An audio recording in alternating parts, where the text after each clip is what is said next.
আমার বেলকনি বাগানে এই গাঁদা ফুল গাছটার মধ্যে দেখেন কতগুলো ফুল ফুটেছে। এই গাঁদা ফুল গাছটা আর গোলাপ ফুল গাছটা একসাথেই কিনেছিলাম। তো গাঁদা ফুল গাছটার অনেক ফুল ফুটেছে, তো একটা ফুল ফুটে মরেও গিয়েছে। এই যে দেখেন, সকালবেলা আপনাদের সাথে শেয়ার করলাম। আসসালামু আলাইকুম everyone, welcome to Mudassir mom lifestyle blog থেকে আমি হেনা প্রতিদিনের মতো একটা নতুন ভিডিও নিয়ে হাজির হলাম।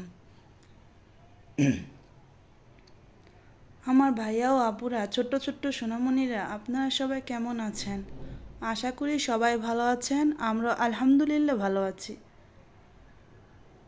এই তো দেখেন, সকাল সকাল নাস্তা করে মুদাসসিরের বাবা বাজারে গিয়েছিল,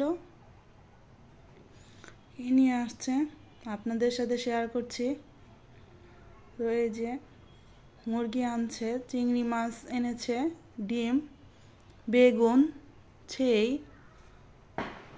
তো মশাই ছিল, তা বলছি আর একটু নিয়ে এসো, আর পাতাকপি নিয়ে আসছে।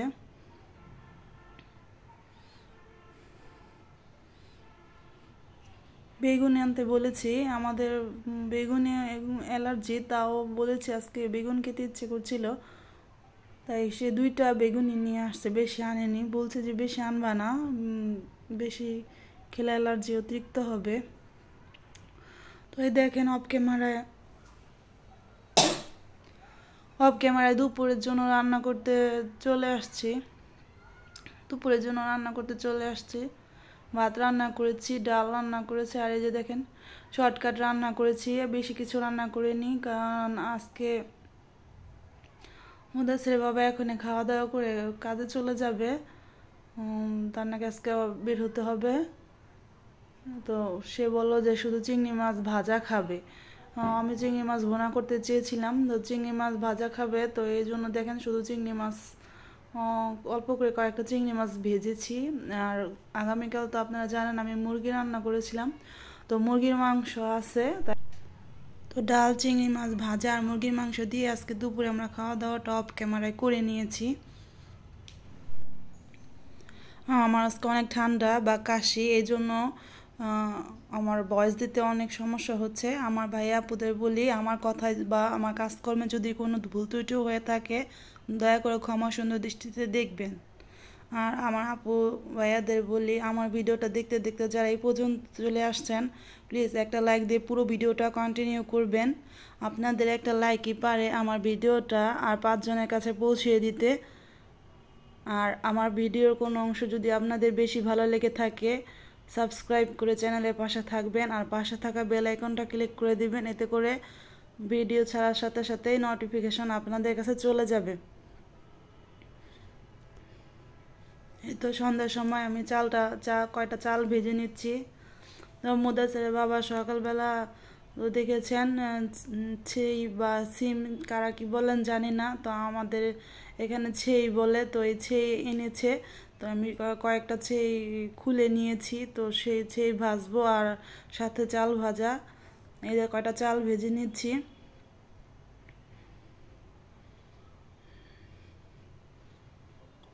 এই তো চাল ভাজাটা হয়ে গেছে, এখন এই ছেই কয়টা ভাজবো। আসলে দিন আসলে আমি এগুলো প্রায়ই খাই, আর আমার ভিডিওতে আপনারা প্রায়ই দেখতে পাবেন, কারণ সেই ভাজা চাল ভাজাটা আমাদের অনেক পছন্দ।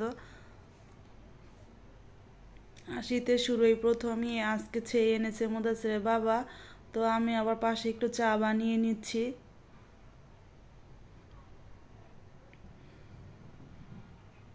এই তো সেই ভাজাটাও হয়ে গেছে।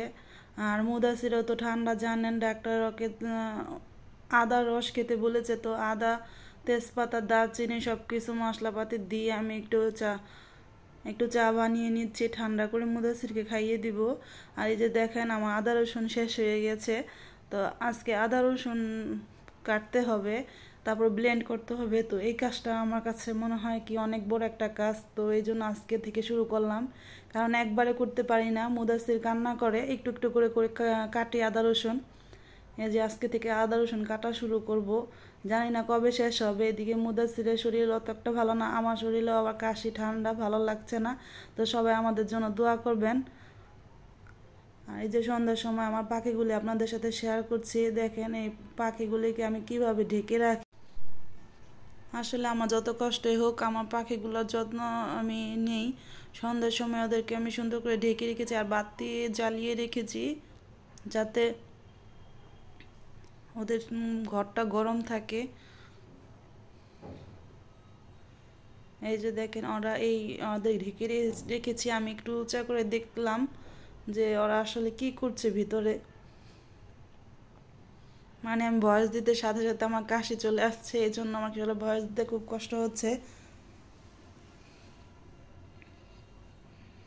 এই জন্য একটু পর্ব কেটে কেটে ভয়েস দিচ্ছি।